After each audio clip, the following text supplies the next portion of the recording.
thank you for joining us for this session, The Revenue Revolution. My name is Justine Fournie, and I am account executive for publishers at IAS, working with the European market. So before the coronavirus pandemic, digital was booming, and in many ways, it still is. And I'm pretty confident that once we are through the worst of the pandemic, it will continue to grow. And this spend is, as you know, usually dominated by platforms. Facebook, YouTube, TikTok, Snapchat, Instagram, they are like taking a huge share of the market. So basically what we would like to discuss today with you is how publishers can effectively compete with platforms. And as part of it, of course, we will be also discussing about like the attention economy, quality and content, quality inventory, to speak about the whole session together. And to have this conversation, I'm joined today by Natalia de la Muela Ventura, senior analyst at Atresmedia, one of the main Spanish broadcasters and publishers, and Pierre Wurmser, head of operations at Next Media Solutions, one of the French broadcaster and publisher. So thank you both for being here with us today. I'm really happy. Thank you. Thank you to you. And yeah, I like to kick this off by basically by letting you guys introducing yourself and by asking you, what is your role within your organization? Natalia, maybe we can start with you. Okay, my name is Natalia. I work for Atresmedia. As Justine said, is one of the two main Spanish broadcasters. And my role is like in a double way. First of all, I'm responsible for audience extension when we need to buy any like audience or etc. We manage a DSP. And on the other side, my role is to improve our display offer. Our metrics, one of our main projects is improving viewability currently. Okay, thank you, Natalia. Pierre? So I'm head of operations. I'm Pierre, by the way. I'm head of operations at Next Media Solutions. Like you said, so just a little bit more on Next Media Solutions. We're part of Altice. So Altice is at the same time a publisher, a telco, and a broadcaster, and we have many assets that we monetize. The likes of BFM, RMC, but also some other assets of Altice like the webmail of SFR and also L'Express and Libération, which are the two big news titles that we monetize as well. So my team is basically what you would call an ad ops team. So we handle the typical trafficking side of things, like setting up campaigns for direct campaigns, but also setting up deal IDs. And we also manage what we call ad tech. So basically ad tech is project management, to summarize it, around ad tech tools to the likes of header bidding, SSPs, ad servers, DMPs, but also measurement tools like IAS that we need to optimize and make sure that it works in our environment so we can do packages around viewability and so on and so forth. Wow. So to cover my point of this session, I have two questions for each of you. First one will be like platforms as competition.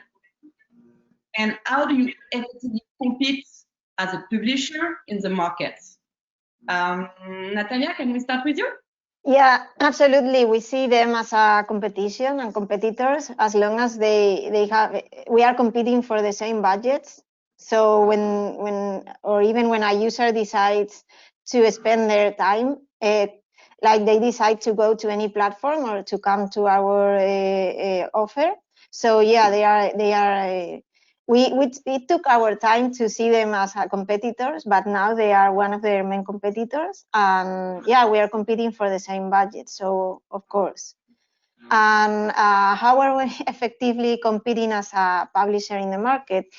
So our video offer is really competing, and we win the competition. I mean, we have like quality inventory. Our metrics are one of the best in the market. So we are.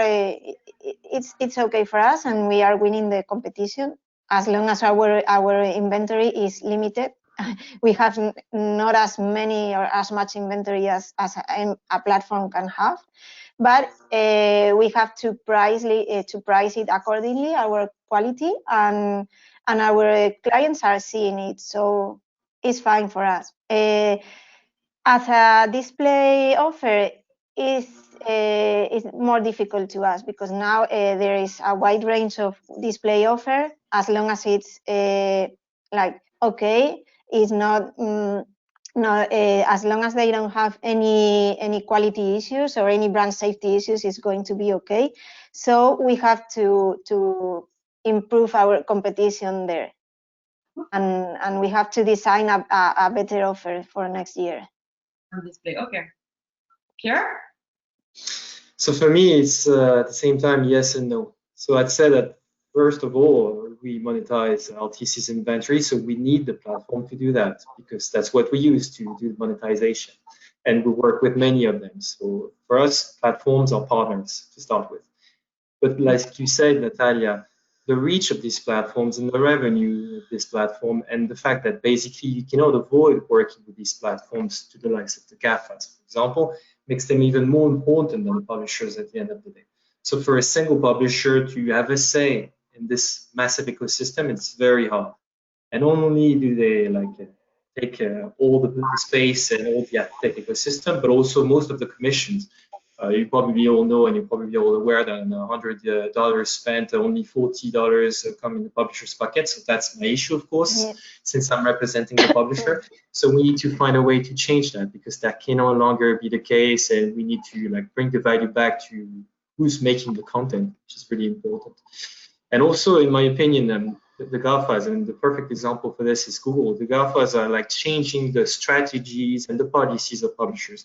For example, the different things that Google has done after GDPR is something that strikes me as a massive issue. Like, for example, making a publisher sign a new contract with different clauses that you cannot skip, and also saying that that was a few months ago, saying that without a positive consent for Google, there will not be any advert coming from Google.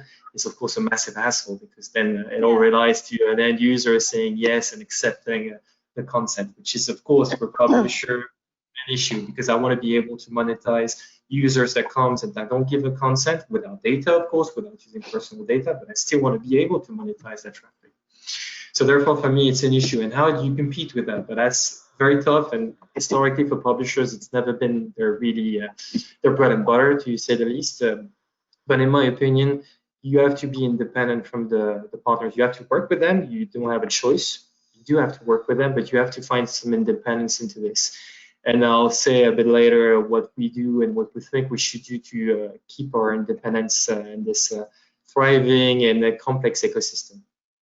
Okay, thank you, Pierre. Yeah, we will do that after. So now another question. What do you really see as a publisher's key strengths going into 2021? Next year, soon. So maybe Natalia, we can come back to you. Okay. Well, it's difficult to say currently as we have such a tough year, but I think the publishers should keep an eye on the professional content. We can take care more of our clients' campaigns, because we know where they appear in, or I don't know, working on this, and especially improving our metrics, as we can control them and know where everything about our web pages, and see how it goes. But it's going to be a tough year, because as Pierre said, platforms need to be our partner as well, because social media for us, for example, for delivering news is very important, as nobody nowadays come to the homepage. They just enter through Facebook or Instagram to news. So it's difficult to say, and as well, for example, we are currently not working with Google as an ad server, but that is very difficult for us, because 80% or 90% of the clients work with Google, and as long as you have a Google ad server, everything is going to be fine. They are going to buy smoothly, and So we have to take a few decisions next year and see our key strengths. But so far, we have to take care of our professional content and make sure our clients know it, because well, we will take about later, but let's see, because it's going to be difficult to client, especially to client understand where is everyone. I forgot to mention as well that we do not work with Google as an ad server either. And I feel blessed, actually, back to your point, Natalia, especially after GDPR, I feel blessed that we work with a competitor of Google, because basically, yes, indeed, like you said, we don't have the easy way into a DV360 and basically a buyer. It's always complicated to plug a deal ID, and well, you said it basically. But at least I can monetize 100% of my inventory, regardless of content, regardless of the status of Google, regardless of what they say and what I have to sign. Yeah, and that's a blessing in my opinion. Yeah, sometimes as you said, it's like keeping your independence as long as you can. As long as you can, indeed. Hopefully, we will be able to do it. Okay, thank you for that. So, okay. What I would like to do now is submit a few statements to you guys, and I hope you will react. So, the first one, do you think quality content equals quality inventory? Like, does quality content automatically equals quality inventory? Yeah, maybe do you have a reaction? Yeah, so in my opinion, it should be the case, honestly, but it's not always the case, because basically content is key. Indeed, content is the value of a publisher. Journalists are creating the value of this publisher, and the way it's being presented to end user is the value. But still, you have advertisers that look about metrics. You said it, Natalia, as well. Metric is key nowadays.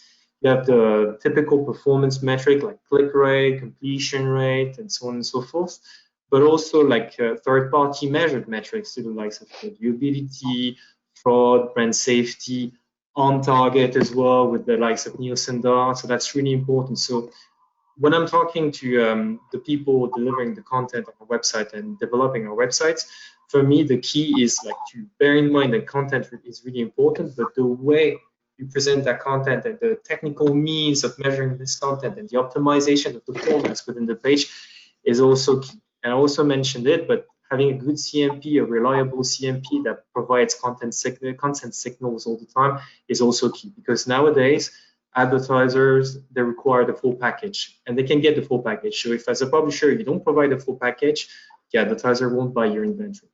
So quality in the content, but quality in the package of the content and the metrics of the content. Thank you. Yeah. You want to add something in this statement? Yeah, no, I'm in the same page. First of all, you have to have quality content. That's the first thing you need to compete, or to how do you want to appear on your clients. But on the second page, you need a metrics, and you need like brand safety, for example, metrics. In the case of our display offer, we were so focused on video offer because we were a broadcaster, then display was like, okay, we have some display, let's sell it, and now we need to make more money. Display, we have a huge amount of impressions, but viewability was so low, anybody would buy it. And now, especially on programmatic, we need to sell in programmatic open, for example, they are setting filters, and if you don't have like 60% on at least some format, they are not going to buy. So they don't mind if it is quality content, because there are so many quality content now that they don't mind. So yeah, you have to have quality content and quality metrics, and then you can speak to the client. And not always is happening. You can, especially when sometimes I'm buying on our DSP, yeah, your CTV is very low, or CTR, or viability, so it has to be a mix.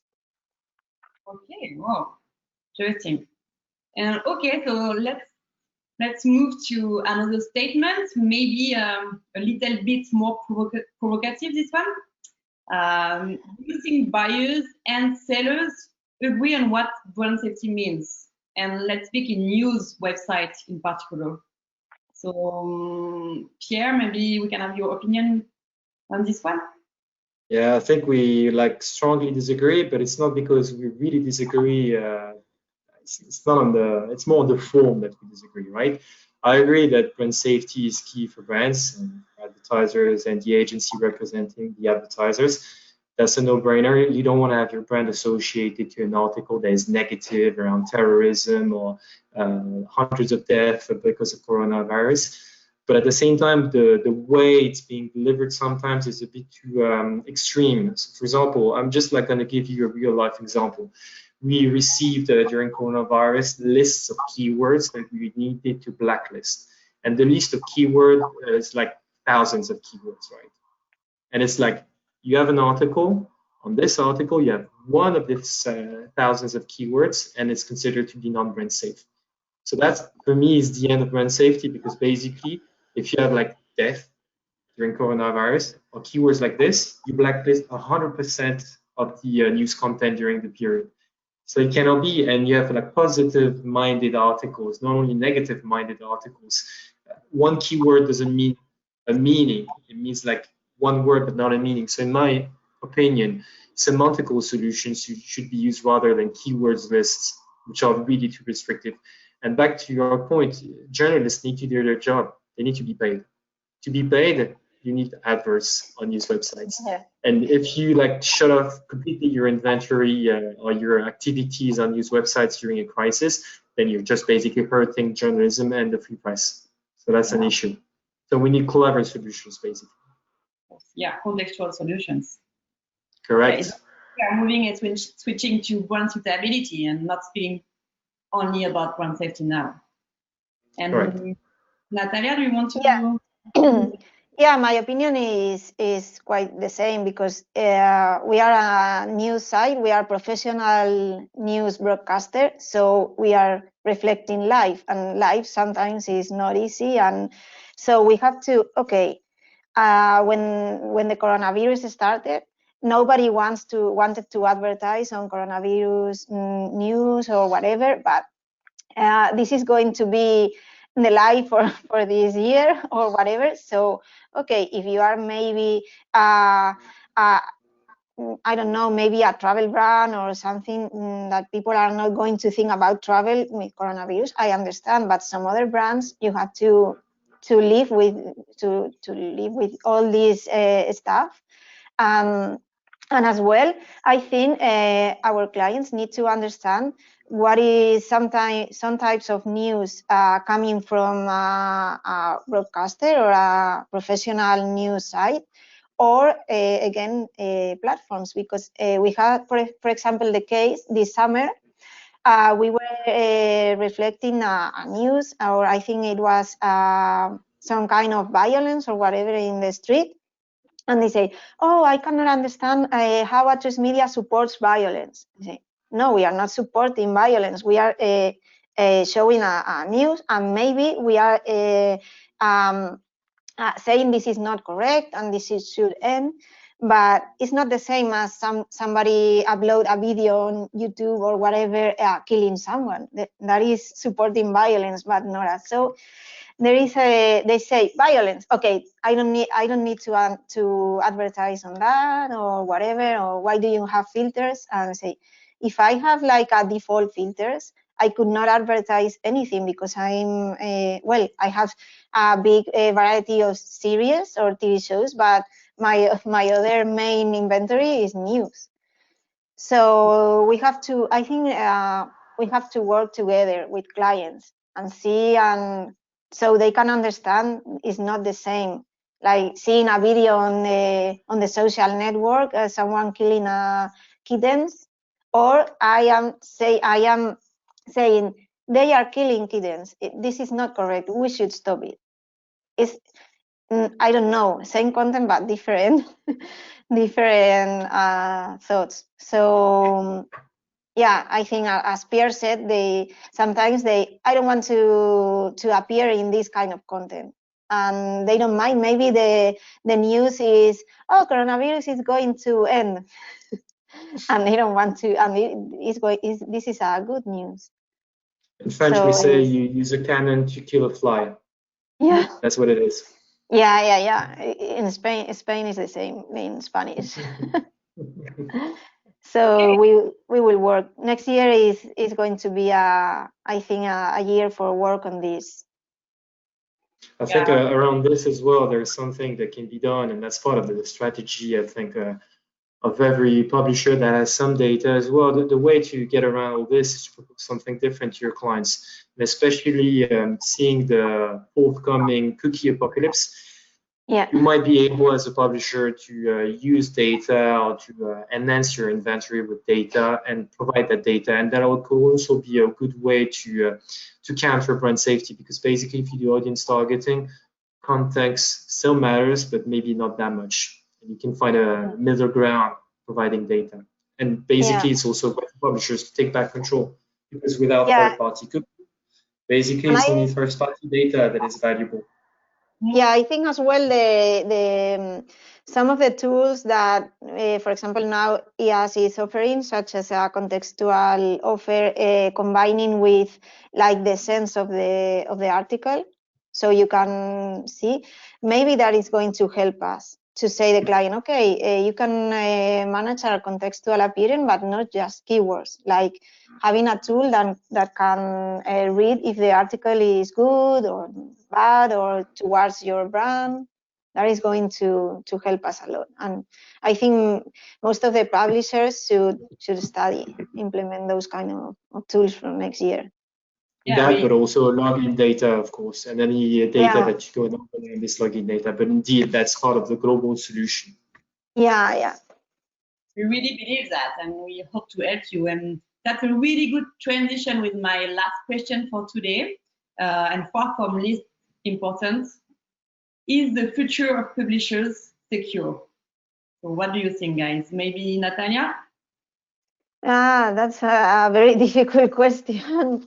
But yeah, I think we will need a transformation, or we are going to, things are not, for example, in the case of TV, we have like TV for 100 years, and now, well, it's going to be more digital, or people who say the TV is going to disappear because everybody is going to some platforms such as Netflix or HBO or whatever. I think we need to have a digital transformation, but we are not going to disappear for sure. Not in the short term, definitely. We'll see for midterm, long term, because what people say, and I hear around me, people on the agency side, on the sales side, saying, well, anyway, you see the youngsters, they do not consume any news websites. They go on TikTok and they consume social, and that's it. So we'll see about that, and I won't be the judge for that because I'm too old, obviously. So we'll see about that. But anyway, I think some publishers will survive, and some publishers will be stronger in the near future, especially around this cookie apocalypse, as I said, but also around whatever they will invest in that tech, because I think, back to my first point, the key is independence. So say, for example, you own part of your pre-bid solution, you invest in pre-bid server, then maybe you can be clever and make something really fresh and new and like take back some control and bring some value to your clients. And I think publishers that will invest in this and data as well, and of course connecting the two together, because onboarding data is at least as much as important as having some data in the first place. These will survive and these will thrive, but some other will die or will reduce the scale of their operations for sure. Because if you keep on relying to third parties to make your business, then in this tough world, I think it's going to be complicated. Well, I think it depends on the size of the publisher. Maybe the biggest are going to survive, and as well. Regarding what Pierre said about investing or transforming the business, here in Spain, the main Atresmedia and our main competitor, Mediaset, we just last month both of us bought influencers agencies. So we know we are thinking what about young people are doing and go for it. Okay. I think back to your point as well, you see the other publishers as your competitors, but they can also be your partners as well. And Yeah, better partners, actually, the platforms and the models like the Ozone Project in the UK and Audience, what is it called again? Audience Square, Audience Media, whatever. But basically the co-ops, Media Square, that's it. Sorry for that.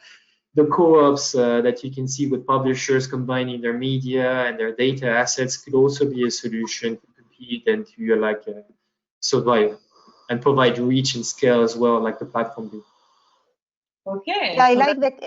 Just a last thing, what Pierre is saying. Yeah, I like the what they did in Germany. I think the two main broadcasters joined, so their inventory cannot be bought through Google DSP. So that is you have to make pressure. But here in Spain, we are not in the same page because our competitor works with Google. But I like very much what we did in Germany.